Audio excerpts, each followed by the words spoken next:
नमस्कार, मेरा नाम है अभिषेक और आप सुन रहे हैं कौटिवा एग्री साइंस प्रेजेंट्स सपनों की उड़ान। दोस्तों, कौटिवा एग्री साइंस एक वैश्विक आधुनिक कृषि पद्धति आधारित कंपनी है जो दुनिया भर के किसानों को कृषि के लिए सबसे पूर्ण और समावेशी समाधान देती है।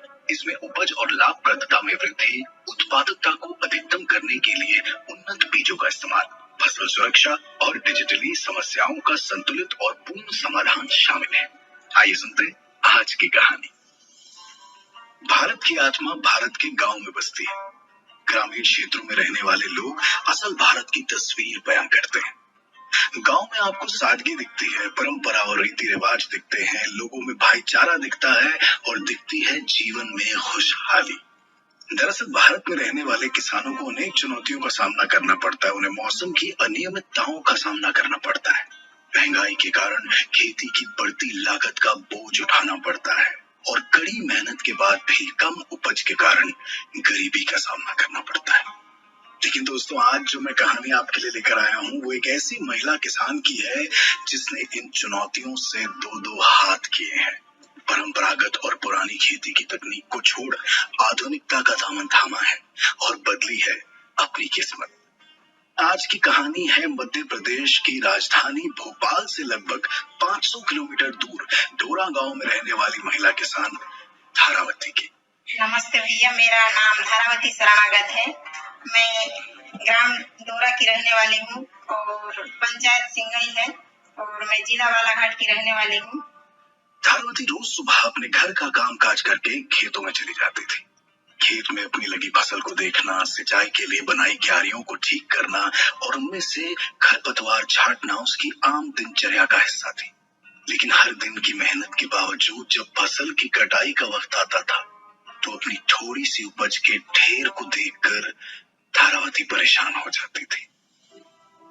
अब खेती करने का काम उसे मुश्किल लगने लगा था। उसे लगता था जैसे खेती किसानी छोड़कर उसे मजदूरी कर लेनी चाहिए।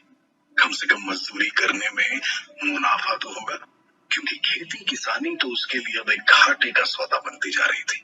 लेकिन कम लाभ कमाने वाले किसानों में धारावती कोई अकेली किसान तो थी नहीं। धारावती एक स्वयं सहायता समूह से भी जुड़ी हुई थी जिसका नाम था जय महामाया समूह। उस समूह में धारावती जैसी और भी 9 महिलाएं थी और सबकी समस्या यही थी। सभी महिला किसान अपनी फसल की कम उपज और खेती में होने वाले अन्य खर्चों से परेशान थी। समूह की बैठक में अक्सर इसी बात पर चर्चा हुआ करती थी। लेकिन अपने हालातों और मजबूरियों से परेशान उन महिला किसानों के पास कोई दूसरा विकल्प भी तो नहीं था। फिर एक दिन उसे और समूह की अन्य दीदियों को प्रदान संस्था के बारे में पता चला, जिसके माध्यम से उन्हें नए किस्म के बीजों और कृषि की आधुनिक तकनीकों के बारे में जानकारी मिली। उन्हें डीएसआर विधि के बारे में बताया गया, जिसमें खेती के लिए कम बीजों का इस्तेमाल करना पड़ता है और पानी की भी बचत होती है। डीएसआर विधि की खेती के बारे में सुनकर धारावती को लगा जैसे अब उसके सारे सवालों के जवाब उसे मिल चुके हैं, क्योंकि खेती में उसका खर्च भी बहुत आता था और पानी की समस्या उसके गांव की अहम समस्याओं में से एक थी। पर ये खेती की अलग तकनीक धारावती के लिए काफी नहीं थी और इसीलिए इस नई तकनीक को अपनाने से पहले उसे अपने घर वालों की अनुमति लेनी जरूरी थी। क्या धारावती को अनुमति मिली? आइए खुद जानते हैं धारावती से। प्रधान के माध्यम से हमको पता चला कि डीएसआर विधि से खेती करने से पानी कम लगता है, इसलिए हम घर में आके बोले तो हमारे यहाँ बोले कि चलो ठीक है, करके देखते हैं। तो फिर हमने डीएसआर विधि से खेती किया। जी हाँ, धारावती को उसके घर वालों ने डीएसआर विधि से खेती करने के लिए अनुमति दे दी थी।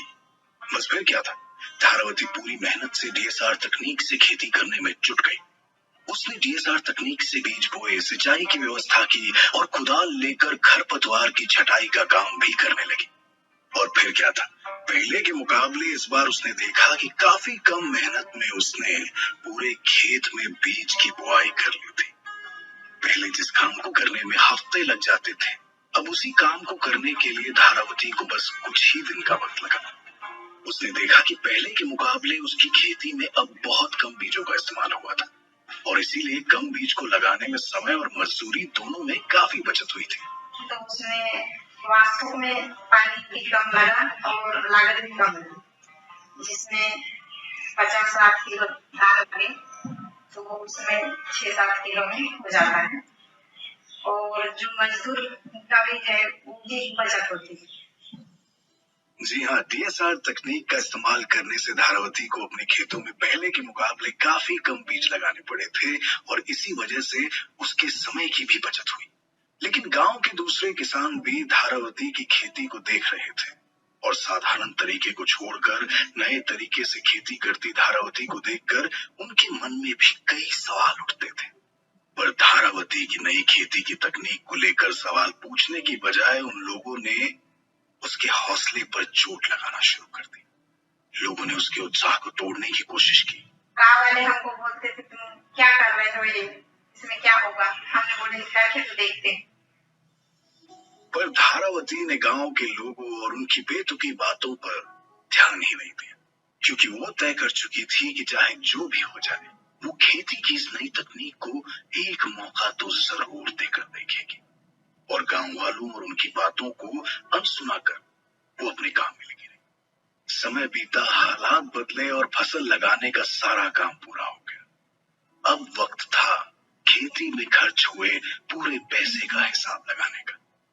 धारावती और उसके पूरे परिवार ने खेती की पूरी लागत का हिसाब लगाना शुरू किया और जब वो कागज कलम लेकर हिसाब किताब करने लगे तो सभी लोग हैरत में पड़ गए। जानते हैं क्यों? चलिए खुद धारावती से सुनते हैं। 1 एकड़ में पहले हमको कम से कम 10,000 कुछ तो बैठ जाता था और अभी कम लग रहा है, यानी 2-3 हजार हो जाता है। तो जी बात बिल्कुल साफ थी। इस बार धारावती को खेती करने में कम मेहनत मजदूरी तो लगी ही थी, साथ ही साथ उसकी खेती की लागत यानी उसका खर्च भी बहुत कम आया था। लेकिन क्या एक किसान के लिए इतना काफी होता है? क्या केवल लागत भर कम लगने से किसान संतुष्ट हो जाता है? नहीं। दरअसल किसान तो तब संतुष्ट होता है जब वो अपनी फसल की उपज को देखता है। किसान को तब संतुष्टि मिलती है जब उसकी फसल की पैदावार उसकी मेहनत के एक एक कतरे का हिसाब दे दे। और जब फसल की कटाई का वक्त आया तो यहाँ थी धारावती के फैसले की परीक्षा। और वो जानती थी कि अगर फसल की उपज अच्छी नहीं होगी तो उसके घर वालों को उस पर नाज नहीं, दुनिया उसे ताने मारेगी, उस पर हंसेगी और नए तरीके से खेती करने के उसके फैसले को लेकर वो और उसका परिवार शर्मिंदा हो जाएगा। लेकिन क्या धारावती की फसल अच्छी हुई? आइए सुनते हैं खुद धारावती से। 1 एकड़ में 10-12 पे चले गए, पहले 5 कुंटल 6 कुंटल। धारावती की फसल की उपज बहुत बेहतर हुई थी, पहले के मुकाबले लगभग दोगुनी।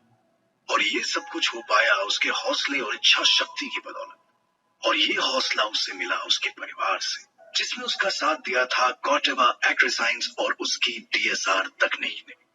और जानते हैं, पहले जो गांव के लोग धारावती की खेती की नई तकनीक को देखकर उसे ताने कसते थे, उन्होंने भी आखिरकार इस तकनीक को अपनाने का सोच लिया था। गांव के लोग भी जैसे पहले तो हंसी उड़ा रहे थे, लेकिन अब सब कह रहे हैं कि नहीं अच्छा है, धान अच्छा होता है, हम लोग भी करेंगे। ऐसा सबका मन पलट रहा है डीएसआर करने।